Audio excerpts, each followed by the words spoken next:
Аймаас ханаа та бүхэн өвлөн үлрэл дрон нисгэх болон хадгалах тухай зарим зөвлөгөөнүүдийг хүргэе.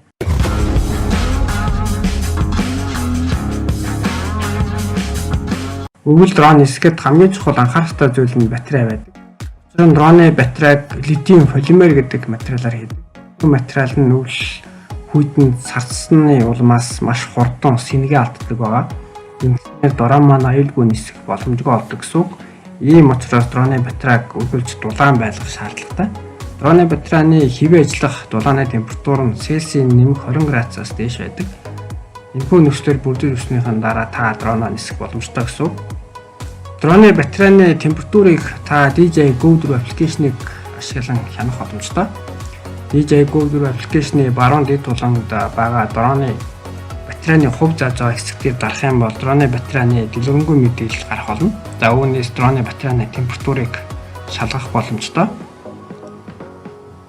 Мөн өвөл дроноо 1-2 м өндөрт хөөргөж хэсэг байлгаж батарейны халалтыг шалгана.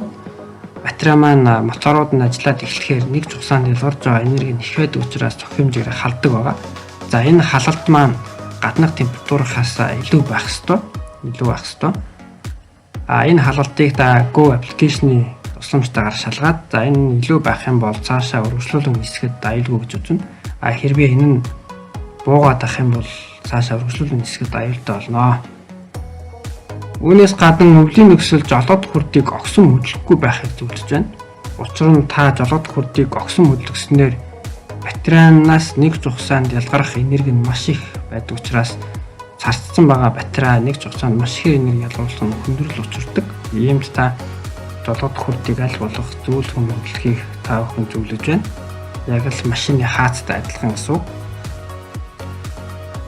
Үүнээс гадна дроны батарейг үргэлж хянаж авах ёстой. Учир нь дрон дээшилж өндрөө авах тусам агаарын температур улам ус хүйтэрдэг. За үүнээс хамааралтайгаар батарей маань сарцах, хөлдөх эрсдэл тулгардаг учраас батарейны температурыг нислэгийн турш хянаж авахыг анхаарна. Мөн өвлийн нөхцөлд нисгэхэд бас нэг анхаарах ёстой зүйл нь нисэж буй орчин байдаг. Учир нь өвөл цасны доор саранзан долгионы ялгаруулдаг металл битүүд тушигдсан байх магадaltaй. Ийм учраас дрон маань жолоодгаа алдах ийм эрсдэл тулгардаг учраас нисэж байгаа орчноо маш сайн ажиглаж шалгах ёстой. Үүнээс гадна өвлийн нөхцөлд GPS-ийн сүлжээ их муу орчдог. За ийм GPS-ийн сүлжээг 8-аас дээш үргэлж байлгахыг хичээх хэрэгтэй. Хэрвээ GPS-ийн сүлжээ 8-аас доош байх юм бол дрон маань ховор буюу дагаар дээр тогтох чадвараа алддаг. За үүнээс хамааралтайгаар салхин тугдах аюултай учраас та өвөл GPS-ийг мөн сайн хянаж авах ёстой. Мөн өвөл дроноороо зураг бичлэг авахад хүмүүс өвчлэн автомат дээр тавьж авдаг. Ингэснээр төдийлөн гоё зураг авдаггүй.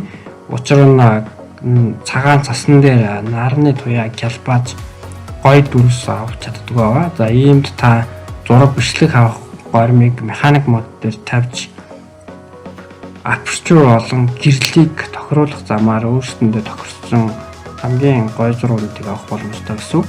Ийм болохоор та механик мод дээр тавьж зураг авахыг зөвлөж байна. Хэрвээ та урт хугацаагаар дрон нисэхгүй байхаар шийдсэн бол би танд дрон хадгалах дараах зөвлөмжүүдийг өгье. Дроны батарей 3 сар тутамд нэг удаа дүүрэн сэнгэлж байх ёстой. Учир нь дроны батарей өдөр бүр баг багаар сэнийг алдсаар байгаа зүйлтэй сэнэхгүй болох ийм аюултай байдаг. Тийм учраас дроны батарейны сэнийг байнга шалгаж байх хэрэгтэй. Үүнээс гадна дронуудын сэнснүүдийг салгаж хураахыг зөвлөж байна. Учир нь дронуудын сэнснүүдийн доор байрлах пүршүүд нь сэнстийг урт хугацааны турш байх юм бол тэр пүршүүд нь агшиж хэвийн бус ажиллагаатай болцдог учраас сэнснүүдийг салгаж хураах нь зүйдийг та бүхэн зөвлөе. Мөн дроны хадгалах орчин нь тоос чороогүй, төмөр багтаа, цоронзон ялгаралт байхгүй газар мөн орчны температур буюу нэмэх 25 градусаас дээш орчинд хадгалах нь хамгийн тохиромжтой байд юм аа. Анхаарал тавьсанд баярлалаа.